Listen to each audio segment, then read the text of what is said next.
Super ಸಂಡೆಯಲ್ಲಿ Bharat versus Pakistan match ಅನ್ನ enjoy ಮಾಡಿದಂತ ಟೀಮ್ ಇಂಡಿಯಾ ಫ್ಯಾನ್ಸ್ಗೆ ಮಂಡೇ WPL ಮ್ಯಾಚ್ ಕೂಡ ಸಿಕ್ಕಾಪಟ್ಟೆ ಕಿಕ್ ಕೊಟ್ಟಿತ್ತು. ವುಮೆನ್ಸ್ ಪ್ರೀಮಿಯರ್ ಲೀಗ್ ಇತಿಹಾಸದಲ್ಲೇ for the first time super over ನಡೀತು.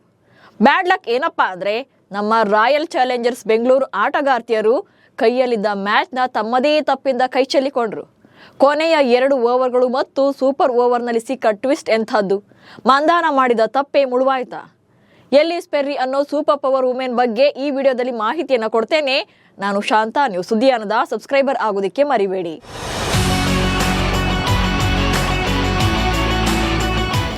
ವುಮೆನ್ಸ್ ಪ್ರೀಮಿಯರ್ ಲೀಗ್ ಯಾವುದೇ ಮೆನ್ಸ್ ಲೀಗ್ ಇಂದಲೂ ಕೂಡ ಕಡಿಮೆ ಇಲ್ಲ. Ball to ball, match to match curiosity build ಆಗ್ತಾನೇ ಇದೆ.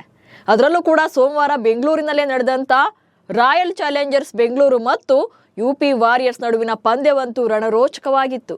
ಚಿನ್ನಸ್ವಾಮಿ ಕ್ರಿಕೆಟ್ ಸ್ಟೇಡಿಯಂನಲ್ಲಿ ಸೇರಿದಂತ ಸಾವಿರಾರು ಜನ ಫುಲ್ ಪೈಸಾ ವಸೂಲ್ ಎನ್ನುವಂತೆ ಮ್ಯಾಚ್ನ ಎಂಜಾಯ್ ಮಾಡಿದ್ರು.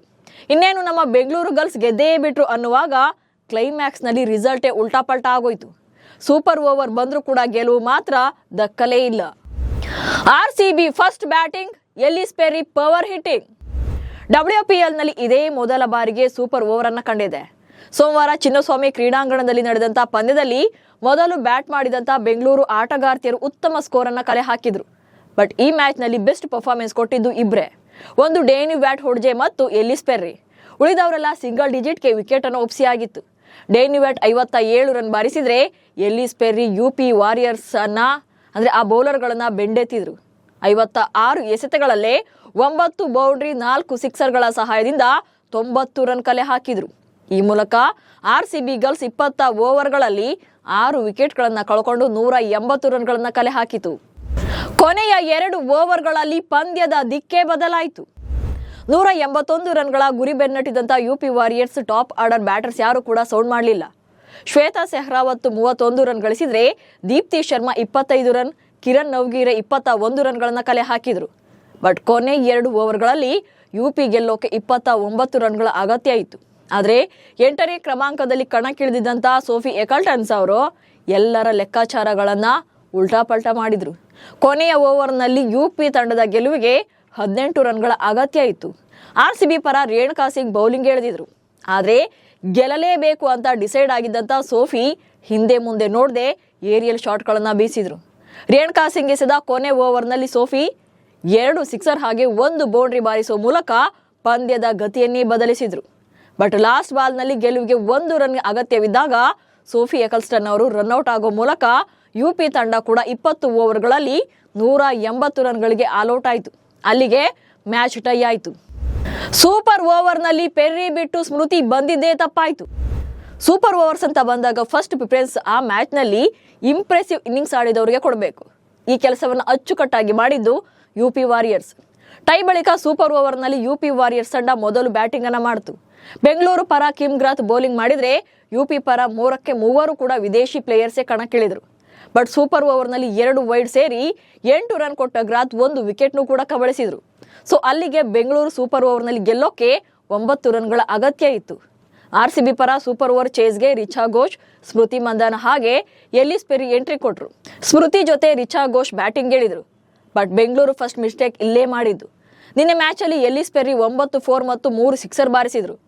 ಸೊ ಫಸ್ಟ್ ಪ್ರಿಯಾರಿಟಿಯನ್ನು ಅವ್ರಿಗೆ ಕೊಡಬೇಕಿತ್ತು. ಅದನ್ನ ಬಿಟ್ಟು ರಿಚಾ ಮತ್ತು ಸ್ಮೃತಿ ಬ್ಯಾಟಿಂಗ್ಗೆ ಬರ್ತಾರೆ. ಸೂಪರ್ ಓವರ್ಗೂ ಮುನ್ನ ಸ್ಮೃತಿ 6 ರನ್ಗೆ ವಿಕೆಟ್ ಒಪ್ಪಿಸಿದ್ರೆ ರಿಚಾ 8 ರನ್ಗೆ ಆಟ ಮುಗಿಸಿದ್ರು. ಇಷ್ಟೆಲ್ಲ ಕಳೆದ ಪಂದ್ಯದಲ್ಲೂ ಕೂಡ ಇವರಿಬ್ರು ರನ್ ಗಳಿಸೋಕೆ ಒದ್ದಾಡಿದ್ರು. ಹೋಗ್ಲಿ ಬಂದ್ಮೇಲಾದ್ರೂ ಬ್ಯಾಟ್ ಬೀಸಿದ್ರ ಅಂದ್ರೆ ಅದೂ ಇಲ್ಲ. ಬ್ಯಾಟಿಂಗ್ ನಲ್ಲಿ ಕಾಡಿದಂತ ಸೋಫಿ ಎಕಲ್ಸ್ಟನ್ ಅವರು ಮತ್ತೊಮ್ಮೆ ಬೌಲಿಂಗ್ ನಲ್ಲೂ ಕೂಡ ಶಾಕ್ ಕೊಟ್ರು. RCBಗೆ ಕೇವಲ 4 ರನ್ಗಳನ್ನು ಅಷ್ಟೇ ನೀಡಿದ್ರು. ಈ ಟೈಮಲ್ಲಿ ಮಿಡಲ್ ನಲ್ಲಿ ಒಂದ್ಸಲ ಸ್ಮೃತಿ LBW ಅಂತ ಔಟ್ ಆಗಿದ್ದೀನಿ ಅನ್ಕೊಂಡು ಆಚೆ ಹೋಗ್ತಾ ಇರ್ತಾರೆ. ಬಹುಶಃ ಸ್ಮೃತಿ ಹೊರಗೆ ಹೋಗಿದ್ರೆ ಒಳ್ಳೇದಾಗ್ತಾ ಇತ್ತು ಅನ್ಸುತ್ತೆ. ಆಗ ಎಲ್ಲಿಸ್ ಪೆರ್ರಿ ಆದ್ರೂ ಬರ್ತಾ ಇದ್ರು. But third umpire not out ಕೊಟ್ರು. ಹೀಗೆ ವಾಪಸ್ ಬಂದರೂ ಕೂಡ ಸ್ಮೃತಿ ಬ್ಯಾಟ್ ಬೀಸಲೇ ಇಲ್ಲ. ರಿಚಾ ಮತ್ತು ಸ್ಮೃತಿ ತಲಾ 2 ರನ್ ಅಷ್ಟೇ ಗಳಿಸಿದ್ರು. ಸೊ 4 ರನ್ಗಳಿಂದ ಸೂಪರ್ ಓವರ್ನಲ್ಲಿ UP ವಾರಿಯರ್ಸ್ ತಂಡ ರೋಚಕ ರೀತಿಯಲ್ಲಿ ವಿನ್ ಆಯಿತು. ಬಟ್ ನಿನ್ನೆ ಮ್ಯಾಚ್ನಲ್ಲಿ ಬೆಂಗಳೂರಿಗೆ ಬ್ಯಾಟಿಂಗ್ ಮತ್ತು ಬೌಲಿಂಗ್ ಎರಡರಲ್ಲೂ ಕೂಡ ವಿಲನ್ ಆಗಿ ಕಾಡಿದ್ದು UP ಆಟಗಾರ್ತಿ ಸೋಫಿ ಎಕಲ್ಸ್ಟನ್ ಅವರಿಗೆ ಶಹಬಾಸ್ ಹೇಳಲೇಬೇಕು. ಬಾಲಂಗೋಚಿಗಳನ್ನ ನಿರ್ಲಕ್ಷ್ಯ ಮಾಡಿದ್ದೇ ತಪ್ಪಾಯಿತು. ಆಕ್ಚುಲಿ RCB ಓವರ್ ಕಾನ್ಫಿಡೆನ್ಸ್ ಬಿಟ್ಟಿದ್ರೆ ಸೂಪರ್ ಓವರ್ನ ಸಿಚುವೇಶನ್ ಕ್ರಿಯೇಟ್ ಆಗ್ತಾನೆ ಇರಲಿಲ್ಲ. ಬಟ್ ಯುಪಿ ತಂಡದ ಸ್ಫೋಟಕ ಬ್ಯಾಟರ್ ಚಿನಿಲೆ ಹೆನ್ರಿ ಅವರ ವಿಕೆಟ್ ಬೀಳ್ತಾ ಇದ್ದಂತೆ RCB ಬೌಲರ್ ಸ್ವಲ್ಪ ಕೇರ್ಲೆಸ್ ಅನ್ನ ಮಾಡಿದ್ರು. ಬಟ್ ಇದರ ಲಾಭ ಪಡೆದಿದ್ದು ಯುಪಿ ಬಾಲಂಗೋಚಿಗಳು. ಹೀಗಾಗಿ ಸುಲಭವಾಗಿ ಸಿಕ್ಸರ್ಗಳನ್ನ ಸಿಡಿಸಿದ್ರು. 9ನೇ ಕ್ರಮಾಂಕದಲ್ಲಿ ಬಂದ ಸೈಮಾ ಠಾಕೂರ್ ಕೂಡ ಒತ್ತಡದಲ್ಲೂ ಕೂಡ ಒಂದು ಸಿಕ್ಸ್ ಅನ್ನ ಬಾರಿಸಿದ್ರು. 20ನೇ ಓವರ್ನಲ್ಲಿ ರೇಣುಕಾ ಸಿಂಗ್ ನಿರೀಕ್ಷೆಗೂ ಮೀರಿದ ರೀತಿಯಲ್ಲಿ ಅತಿ ಕೆಟ್ಟದಾಗಿ ಬೌಲಿಂಗ್ ಅನ್ನ ಮಾಡಿದ್ರು. ಇವರು ಟೀಮ್ ಇಂಡಿಯಾ ಆಟಗಾರ್ತಿ, ಬೌಲಿಂಗ್ ವಿಭಾಗವನ್ನ ಲೀಡ್ ಮಾಡ್ತಾ ಇರುವಂತಹ ಆಟಗಾರ್ತಿ. ಬಟ್ ಕೊನೆ ಓವರ್ನಲ್ಲಿ RCBಗೆ ದುಬಾರಿಯಾಗಿ ಪರಿಣಮಿಸಿದ್ರು. ಇತ್ತ ಸೂಪರ್ ಓವರ್ನಲ್ಲೂ ಕೂಡ ಪೆರ್ರಿ ಬಿಟ್ಟು ಕ್ರೀಸ್ಗೆ ಬಂದು ಆ ಪ್ರೆಷರ್ನ ಹ್ಯಾಂಡಲ್ ಮಾಡೋಕ್ಕಾಗದೇ ಇದ್ದಿದ್ದು ಕೂಡ ಮ್ಯಾಚ್ ಅನ್ನ ಸೋಲೋಕೆ ಕಾರಣ ಆಯಿತು. ಹೀಗೆ ಕಳೆದ 2 ಪಂದ್ಯಗಳಲ್ಲೂ ಬೆಂಗಳೂರು ಆಟಗಾರ್ತಿಯರು ಬ್ಯಾಕ್ ಟು ಬ್ಯಾಕ್ ಪಂದ್ಯಗಳನ್ನ ಸೋತಿದ್ದಾರೆ. ವಡೋದರದಲ್ಲಿ ಮೊದಲ 2 ಪಂದ್ಯ ಗೆದ್ದವರು ಈಗ ತವರಿನಲ್ಲೇ ಅಂದ್ರೆ ಬೆಂಗಳೂರಿನಲ್ಲೇ ಮ್ಯಾಚ್ ನಡೀತಾ ಇದ್ರು ಕೂಡ RCB ಹರ್ಷೋದ್ಗಾರ ಮುಗಿಲು ಮುಟ್ಟಿದ್ರು ಕೂಡ 2 ಪಂದ್ಯಗಳನ್ನ ಸೋತಿದ್ದಾರೆ. ಅದರಲ್ಲೂ ಸೋಮವಾರದ ಮ್ಯಾಚ್ನಲ್ಲಿ ಎಲಿಸ್ ಪೆರ್ರಿ ಆಟ ಮತ್ತೊಮ್ಮೆ ವ್ಯರ್ಥವಾಯ್ತಲ್ಲ ಅಂತ RCB ಫ್ಯಾನ್ಸ್ ಕೂಡ ಬೇಸರದಲ್ಲಿದ್ದಾರೆ. ಸೊ ಯುಪಿ ವಿರುದ್ಧ ಬೆಂಗಳೂರು ಸೋಲೋಕೆ ಕಾರಣ ಏನು ಅನ್ನೋದನ್ನ ಕಮೆಂಟ್ಸ್ ಮೂಲಕ ತಿಳಿಸಿ. ಹಾಗೆ ಸುದ್ದಿಯಾನವನ್ನು ಫಾಲೋ ಮಾಡಿ. ನಮಸ್ಕಾರ.